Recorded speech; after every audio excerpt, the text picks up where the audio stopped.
ఇతర ప్రఖ్యాత సంస్థల్లో అండర్ గ్రాడ్యుయేట్ స్థాయిలో వైద్య విద్య అభ్యసించడానికి ప్రత్యేక పరీక్షను నిర్వహించాల్సిన అవసరం లేదని కేంద్ర వైద్య మంత్రి మన్సుఖ్ మాండవీయ నేతృత్వంలోని ఎయిమ్స్ గవర్నింగ్ బాడీ నిర్ణయించింది.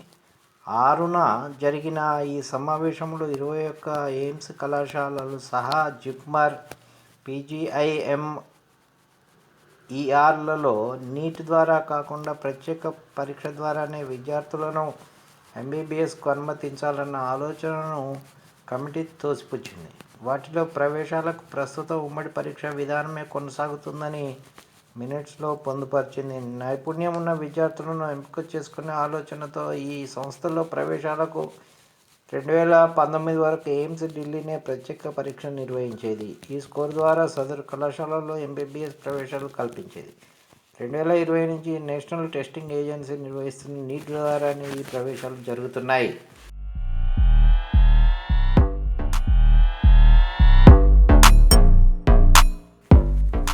విదేశీ పర్యాటకులు, ప్రధానంగా చైనాకు చెందిన వ్యాపారులు బస చేసిన ఓ హోటల్పై ఆఫ్ఘన్ రాజధాని కాబూల్లో సోమవారం దుండగులు దాడి చేశారు. తుపాకుల మూతతో పాటు పేలుళ్ల శబ్దాలు రావడంతో మంటలు ఎగిసిపడడంతో భయపడిన పర్యాటకులు కొందరు ప్రాణభయంతో కిటికీల నుంచి కిందికి దూకేశారు. వారిలో 2 గాయపడ్డారు. కొన్ని గంటల పాటు దాడి కొనసాగింది. దుండగుల్లో 3 తాలిబాన్ బలగాలు హతమార్చాయి. దాడికి పాల్పడింది ఎవరనేది ఇంకా రాలేదు. అధికార తాలిబాన్ల ప్రత్యర్థులుగా గుర్తింపు పొందిన Islamic state in Khorasan province ఇటీవల కాలంలో దాడులను ముమ్మరం చేస్తుంది. తాలిబాన్లు మాత్రం భద్రత కట్టుదిట్టం చేసినట్టు చెప్తున్నారు. వీళ్ళు ఉగ్రవాదులు ఉన్నారు. తాలిబాన్లే ఉగ్రవాదం అని పేరు, దానికి వాళ్ళకు మించి వీళ్ళు ఉన్నారు.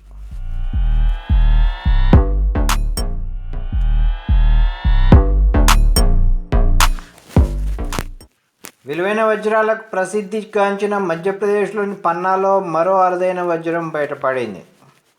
ప్రకాష్ ముజుందార్ అనే సర్పంచ్ తన 5 స్నేహితులతో కలిసి జర్వాపూర్లోని ఒక వజ్రాల గనిని లీజుకు తీసుకున్నారు. అక్కడ వారికి 14.21 క్యారెట్ల వజ్రం దొరికింది. దీని విలువ సుమారు 70 లక్షల వరకు ఉంటుందని అంచనా. ఈ సంవత్సరం దొరికిన అతిపెద్ద వజ్రం ఇదేనని ముజుందార్ తెలిపారు. దాన్ని పన్నాలోని డైమండ్ ఆఫీసులో డిపాజిట్ చేసినట్టు ఆయన చెప్పారు.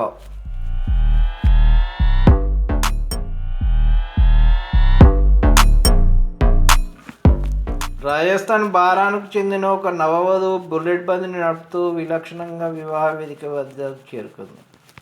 ఛాబ్రా జిల్లాకు చెందిన గోవింద్కు కుమారుడు లేరు. దీంతో తన కుమార్తె వివాహాన్ని కుమారుడికి చేసిన విధంగానే చేయాలని నిర్ణయించుకున్నాడు. ఈ క్రమంలోనే ఆయన కుమార్తె నల్ల కళ్ళద్దాలు పెట్టుకుని బుల్లెట్ నడుపుతూ వివాహ వేదికకు చేరుకుని అనంతరం ఫైర్ గన్ను పీల్చి పెళ్లిపీటల మీదకి ఎక్కింది.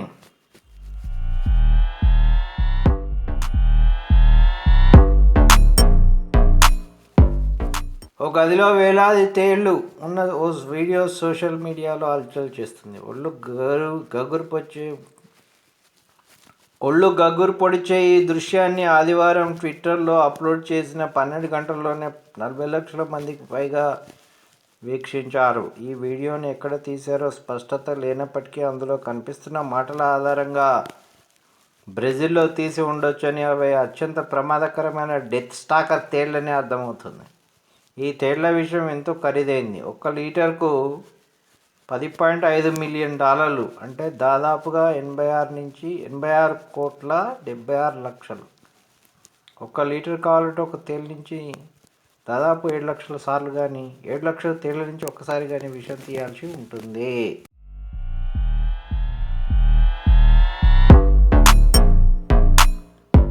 సస్పెన్స్ క్రైమ్ థ్రిల్లర్ సినిమాను తలపించే సంఘటన ఇది. చూద్దాం. మస్తు సస్పెన్స్ క్రైమ్ థ్రిల్లర్ అట. ఓ మహిళ మృతదేహాన్ని తమ కుమార్తెదిగా పేర్కొంటూ ఓ తండ్రి ఇచ్చిన ఫిర్యాదుతో 2 నిర్దోషులు జైలు పాలయ్యారు.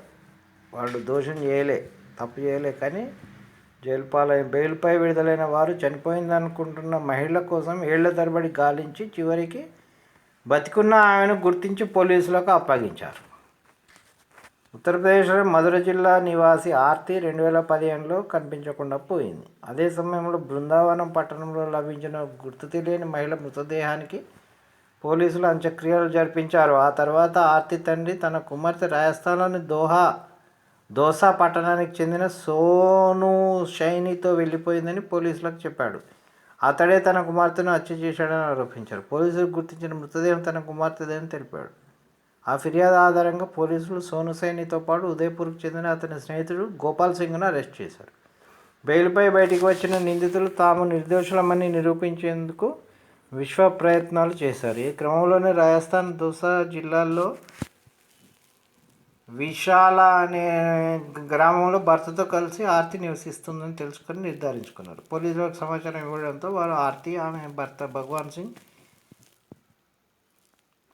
సింగ్ రేబర్తో నివసిస్తుందని గుర్తించారు. సోను, గోపాల్ ఆర్తి హత్య కేసులో జైల్లో ఉన్నారని తెలిసినా కేసు వెనక్కి తీసుకోలేదని నిర్ధారించారు. ఆర్తిని కస్టడీలోకి తీసుకున్న పోలీసులు ఇప్పుడు తన తండ్రిని కోల్పోయానని 20 లక్షలు అప్పులపాలైన సోను సైని ఆవేదన వ్యక్తం చేశారు. అట్లయింది కథ.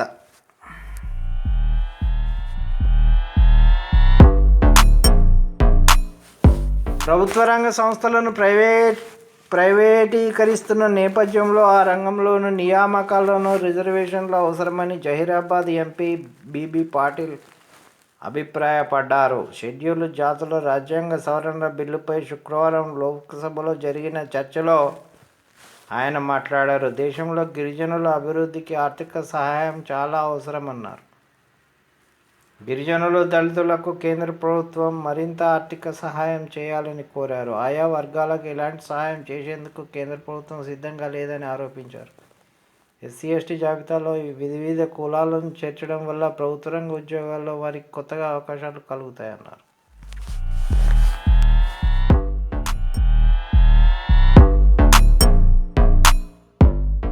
ఓర్వకల్లు మండలం నన్నూరులో తోటికోడల హత్య కేసులో విస్తుగొల్పే అవకాశాలు వెలుగులోకి వచ్చాయి. ఘటనా స్థలంలో దొరికిన ఓ చెప్పు ఆధారంగా నిందితులను గుర్తించినట్టు సమాచారం.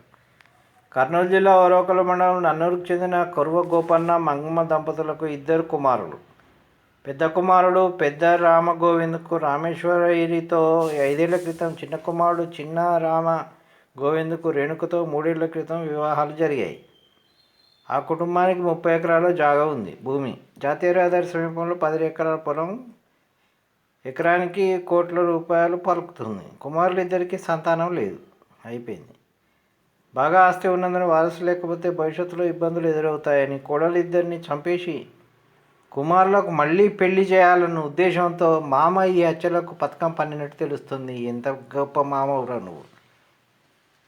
అబ్బా, కోడళ్ళకు పెళ్లి కాకుండా పిల్లలు పుట్టకుంటే కొడుకులను ఇద్దరిని హాస్పిటల్కి తీసుకుపోయి చెక్ చేయించి ఎందుకు పుడతలేరురా నీకు పొరగాండ్లు అని చెప్పి నువ్వు అది చేయాలి. అది పెద్దరికం అంటే. ఇదేం పెద్దరికం రా, దరిద్ర పెద్దరికం నీది. అది కాకుండా కోడళ్ళు ఇద్దరు తనకు నాటుమందు పెట్టి హతమార్చాలనే పథకం వేశారని గోగన్నకు అనుమానం ఏర్పడింది. ఈ విషయం వాళ్ళకి తెలిసినట్టున్నది. కోడళ్ళకు మెల్లగా వీనికి ఏదో పెట్టి సంపాలన అనుకున్నట్టున్నది. దాంతో 2 కుమారులతో కలిసి ఇది మెల్లగా 2 కుమారులకు చెప్పారు. వాళ్ళు సొంగగార్చిండ్రు. ఇంకేంది, కొత్త పెండ్లాళ్ళు వస్తారు కదా వీళ్ళిద్దరిని చంపుతాయి అని. వారిని హతమార్చినట్టు అతడు పోలీసుల విచారణతో అంగీకరించారని సమాచారం. హత్యానంతరం పరారవుతున్న సమయంలో చిన్నరామ గోవింద్ కాలి చెప్పు అక్కడే పడిపోయింది. పెండ్లాన్ని చంపిన నీకు మళ్ళీ కొత్త పెండ్లాం ఎట్లా వస్తుందిరా? మీకు ఉన్నదే బాయ్, ఉన్నది పోయింది అన్న తర్వాత ఎక్కడి నుంచి వస్తుంది? నీ ఆస్తి చూసి వస్తుందా? వని చెప్పు దేవుడు అట్లా చేసిండు అని చెప్పు తెగి ఆడబడ్డది.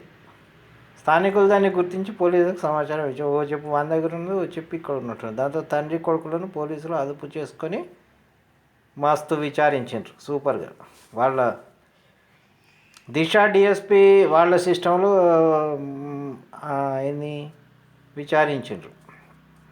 దిశ డిఎస్పీ వెంకటరామయ్య, కర్నూలు గ్రామీణ సిఐ శ్రీనివాసరెడ్డి తదితరులు గురువారం ఘటనా స్థలానికి చేరుకొని పరిశీలించారు. రాజేశ్వరి, రేణుక మృతదేహాలకు గురువారం రాత్రి గ్రామానికి తీసుకువచ్చారు. అప్పటికే బాధిత కుటుంబ సభ్యులు, బంధువులు వందలాదిగా తరలి వచ్చి నిందితుని ఇంటిని చుట్టుముట్టారు. మృతదేహాలను అక్కడే పూడ్చిపెడతామని పట్టుబట్టారు. పోలీసులు నచ్చజెప్పి నిందితుల పొలంలో అంత్యక్రియలు పూర్తి చేశారు. ఎంత దుర్మార్గమైన మామవురా నువ్వు, ఎంత దుర్మార్గమైన కొడుకులు, ఇంత దుర్మార్గం ఉంటుంది.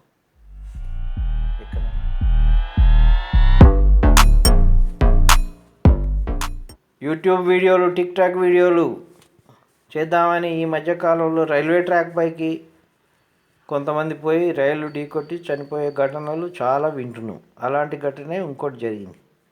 రైల్వే ట్రాక్పై మొబైల్ ఫోన్లో వీడియోలు తీసుకుంటూ ఉండగా రైలు ఢీకొనడంతో భార్యాభర్తలు మరో వ్యక్తి ప్రాణాలు కోల్పోయిన ఘటన ఉత్తరప్రదేశ్లోని గాజియాబాద్లో చోటు చేసుకుంది. నదీమ్ అతని భార్య జైనాబ్ మరో వ్యక్తి షకీల్తో కలిసి బుధవారం రాత్రి 9 గంటల ప్రాంతంలో సామాజిక మాధ్యమాల్లో పోస్టు చేసేందుకు రైల్వే ట్రాక్పై నిలబడి వీడియోలు తీసుకుంటున్నారు.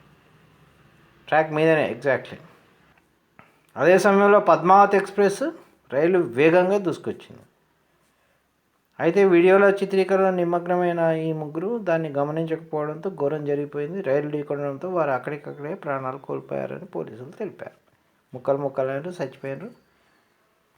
బతికుంటే ఎక్కడో దగ్గర చిన్న చిన్న వీడియోలు తీసుకొని బతకొచ్చు నిమ్మలంగా, ఏం ప్రాబ్లం లేదు. నువ్వు బతికుంటే కదా వీడియోలు తీసుడు, సచ్చినాక ఇంకే శవాలను వీడియో తీస్తావు. సో జాగ్రత్తగా ఉండండి. రైల్వే ట్రాక్ల మీద, బొందల మీద, గుట్టల మీద, రాళ్ళల్లో వీడియోలు తీసుకుంటూ పోతుంటే చూపేమో కెమెరాకు మీద ఉంటుంది, ఫోన్ మీద, కాళ్ళేమో బొందలు పడతాయి, చేస్తారు. అలాంటి ప్రమాదాలకు గురి కాకుండా చూసుకోండి.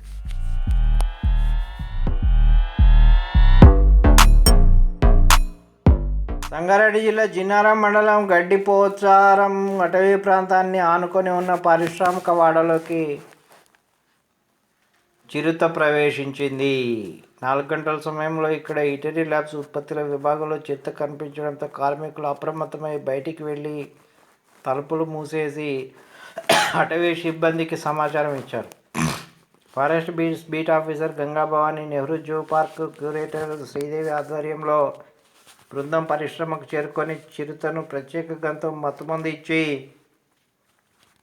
మధ్యాహ్నం 3 గంటల సమయంలో బోన్లో బంధించారు. అనంతరం ప్రత్యేక అంబులెన్స్ జూకు తరలించినట్టు డిఎఫ్ఓ శ్రీధర్ రావు తెలిపారు.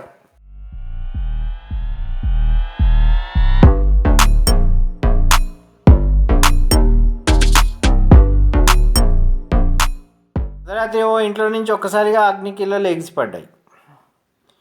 ఏం జరుగుతుందో తెలుసుకునే లోపే అవి తీవ్రమయ్యాయి. గంట వ్యవధిలోనే పైకప్పు పెంకులు కూడా ఎగిరిపడ్డాయి. తీరా చూస్తే ఆ ఇంట్లో 6 సజీవ దహనమై బూడిద కుప్పలా మారారు. మంచిర్యాల జిల్లా మందమర్రి పట్టణంలోని ఓ పల్లెలో జరిగిన ఘటన ఇది.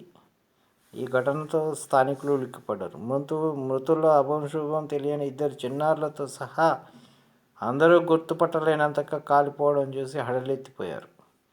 సింగరేణి ఉద్యోగి వివాహేతర సంబంధం కారణంగా ఇరు కుటుంబాల మధ్య నెలకొన్న గొడవలు, ఆస్తి వివాదాల నేపథ్యంలో ప్రణాళిక ప్రకారం ఆయన భార్య తన ప్రియుడి సాయంతో ఈ దారుణానికి పాల్పడినట్టు ప్రాథమికంగా తేలింది. అసలు కథ ఇది. వివాహేతర సంబంధం, ప్రియుడు, భార్య, ప్రియుడు అన్ని కథ మొత్తం ఉన్నాయి ఇంట్లో. ఇక మొత్తం చూద్దాం. గుడిపల్లి గ్రామంలో మసా పద్మ ఈమెకు 45 సంవత్సరాలు, శివయ్య 50 సంవత్సరాలు. ఇద్దరు దంపతులు, భార్యాభర్త. గుడిపల్లి వెంకటాపూర్ గ్రామం. ఈ దంపతులు 2 కుమార్తెలు, 1 కుమారుడు. దాంట్లో ఓ కుమార్తె 4 నెలల క్రితం ఆత్మహత్య చేసుకుంది. 2 కుమార్తెలు, 1 కుమార్తె పోయింది. ఇక ఉన్నది 1 కొడుకు, 1 బిడ్డ. కుమారుడు సర్ఫూల్లో, 2వ కుమార్తె హైదరాబాద్లో నివాసం ఉంటున్నారు. వీళ్ళు కూడా ఇక్కడ లేరు. కుమార్తె అంత్యక్రియల కోసం దంపతులు 3 నెలల క్రితం స్వగ్రామానికి వచ్చి అప్పటి నుంచి ఇక్కడ పెంకుటింట్లోనే ఉంటున్నారు. ఊళ్ళోనే. పద్మతో వివాహేతర సంబంధం కొనసాగిస్తున్న సింగరేణిలో మజ్దూర్గా పనిచేస్తున్న శనిగారపు శాంతయ్య అలియా సత్తయ్య ఆ ఇంట్లోనే ఉంటున్నాడు. అది కథ. ఎవరు? ఈ మసా పద్మ అనేట ఆమె సింగరేణిలో మజ్దూర్గా పనిచేస్తున్నటువంటి ఒక వ్యక్తితోటి, వానికి 57 ఏళ్ళు, దాంతో పెట్టుకున్నాడు. 50 ఏళ్ళ సత్తయ్య కూడా ఈ ఇంట్లోనే ఉంటున్నాడు. కొండంపేటకు చెందిన నెమ్మలికొండ మౌనిక తన 2 పిల్లలు ప్రశాంతి, హిమబిందుతో కలిసి 4 రోజుల క్రితం పెద్దమ్మ పద్మ ఇంటికి వచ్చి అక్కడే ఉన్నారు. దీనికి శని చాలేక మృత్యువు గుంజుకొచ్చి పెద్దమ్మ పద్మ అనేట ఈమె పెద్దమ్మ. ఎవరు పెద్దమ్మ? మౌనిక పెద్దమ్మ వచ్చింది, చుట్టపు చూపుగా వచ్చింది పాప. ఏది ఈ కుమార్తె అంత్యక్రియ రోజు కోసం వచ్చి ఇక్కడనే ఉన్నట్టున్నది. వాళ్ళకు ముక్కు పచ్చలారని 2 పిల్లలు ప్రశాంతి, హిమబిందు, వాళ్ళిద్దరు కూడా వచ్చిండ్రు, ఉన్నారు మంచిగా. ఇక ఇప్పుడు అసలు కథ మొదలైంది. శుక్రవారం అర్ధరాత్రి 12 గంటల సమయంలో ఇంట్లో నుంచి మంటలు చెలరేగాయి. స్థానికులు మంటలు ఆర్పేందుకు ప్రయత్నించినా అదుపులోకి రాలేదు. పోలీసులు అగ్నిమాపక శకటానికి సమాచారం ఇచ్చారు. వారు వచ్చేసరికి ఇంట్లో ఉన్న 6 సజీవ దహనం అయ్యారు. కాలిపోయిన మొత్తం ఎక్కడో అక్కడ. శనిగారపు శాంతయ్య స్వగ్రామం మంచిర్యాల జిల్లా లక్ష్మీపేట మండలం ఉట్నూరు శ్రీరాంపూర్ భూగర్భ గనిలో ఉద్యోగం చేసే ఆయనకు భార్య సృజన, 2 కుమారులు, కుమార్తె ఉన్నారు. కుమారులు 2 చదువుకొని నిరుద్యోగులుగా ఉన్నారు. వీరంతా గోదావరి కడలో నివాసం ఉంటున్నారు. 10 ఏళ్ల క్రితం శాంతయ్యకు శ్రీరాంపూర్లోని సింగరేణి అధికారుల గృహాల్లో పనిచేసే పద్మతో పరిచయం వివాహేతర సంబంధానికి దారితీసింది. ఎన్నడూ 10 ఏళ్ళ కిందనే. ఈ క్రమంలో కొంతకాలంగా ఆయన ఆమెతోటే ఉంటున్నారు. ఇంట్లో అందరిని వదిలిపెట్టిండు, దీని దగ్గరికి వచ్చిండు, ఉంటున్నాడు. ఈ విషయమే ఆయనకు భార్య సృజనకు మధ్య గొడవలు జరుగుతున్నాయి. ముసలోనికి పోయే కాలం ఎందుకు, 57 ఏళ్ళు వచ్చినాయి, సపరేట్గా పండుకోక ఇంట్లో. పోలీసులు వీరి మధ్య సయోధ్య కుదిర్చేందుకు ప్రయత్నించి విఫలమయ్యారు. ఈ క్రమంలో సృజన కొంతకాలంగా మరో వ్యక్తితో వివాహేతర సంబంధం కొనసాగిస్తున్నట్టు సమాచారం. సృజన అంటే వీని భార్య. అంతా సమానం ఉన్నారు, సై అంటే సై అన్నట్టు ఉన్నారు, ఎవరిది తప్పలేదు ఇందులో అన్నట్టు. సింగరేణి ఉద్యోగులు పదవి విరమణను 2 ఏళ్ల ముందుగా అన్ఫిట్గా ధృవీకరణ పొందితే వారసులకు ఉద్యోగం వస్తుంది. ఈ నేపథ్యంలో అన్ఫిట్గా మారాలంటూ శాంతయ్యపై భార్య, కుమారులు ఒత్తిడి చేస్తున్నట్టుగా సమాచారం. అన్ఫిట్ సర్టిఫికేట్ తీసుకో, కొడుకులకు ఉద్యోగం ఇయ్యి ఒకనికి అని చెప్పి 2 లొల్లి ఇంట్లో రోజు. ఈయని వాళ్ళు, ఈయన.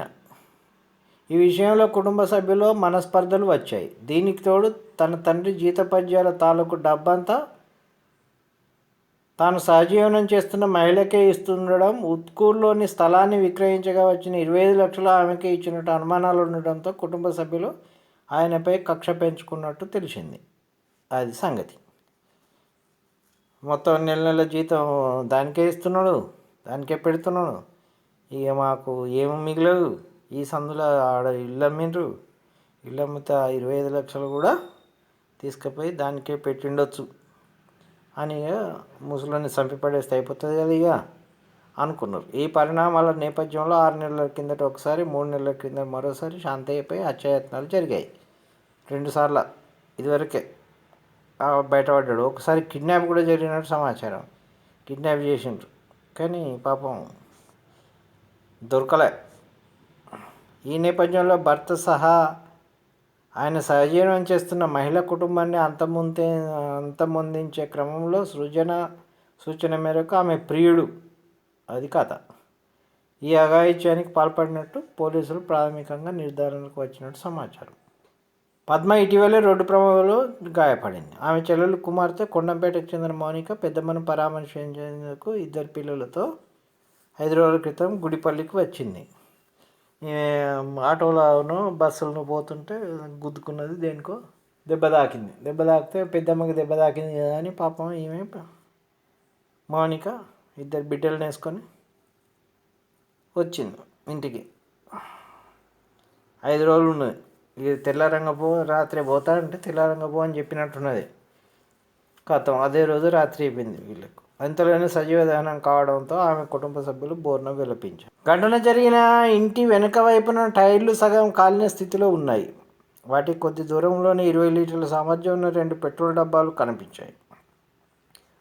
దీన్ని బట్టి నిందితులు ఇంటి తలుపు సందుల్లోంచి పెట్రోల్ పోసి నిప్పంటించారనే అనుమానాలు వ్యక్తమవుతున్నాయి.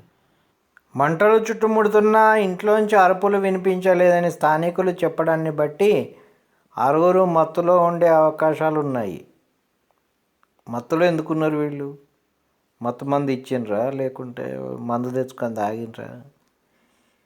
ఆ ప్రకారం చూస్తే ప్రణాళిక ప్రకారం మత్తు ఇచ్చి ఉండటమో లేదా ముందుగానే చంపేసి తర్వాత తగలబెట్టడమో చేసి ఉంటారనే అనుమానాలను పోలీసులు వ్యక్తం చేస్తున్నారు. 4 అనుమానితులను అదుపులోకి తీసుకొని విచారిస్తున్నట్టు సమాచారం.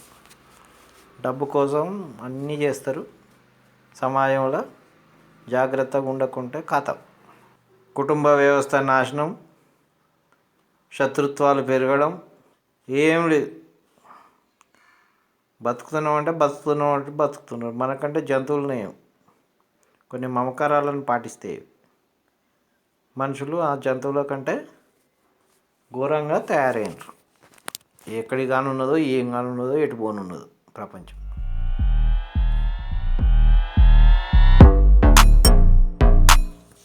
శబరిమల దర్శనానికి భక్తులతో వెళ్తున్న మినీ బస్సు బోల్తా కొట్టడంతో బాలిక అక్కడికక్కడే మరణించింది. ఇంకో 12 మందికి గాయాలయ్యాయి. వీళ్ళని దగ్గరలోనే వైద్య కళాశాలలో చికిత్స అందిస్తున్నారు. చెన్నై నుంచి 5 బాలలతో కూడిన 20 మంది భక్తులతో కూడిన బృందం మండలం మకరవిలకు యాత్రలో పాల్గొనడానికి శబరిమలకు బయలుదేరింది. కొట్టాయం జిల్లా ఎర్మలి దగ్గరకు వీరు ప్రయాణిస్తున్న మినీ బస్సు రాగానే అక్కడ ప్రమాదకరమైన మూలమలుపు వద్ద అదుపు తప్పి బోట్లా పడింది. వాహనం కండిషనబుల్ లేకపోవడమే ప్రమాదానికి కారణమని పోలీసులు భావిస్తున్నారు.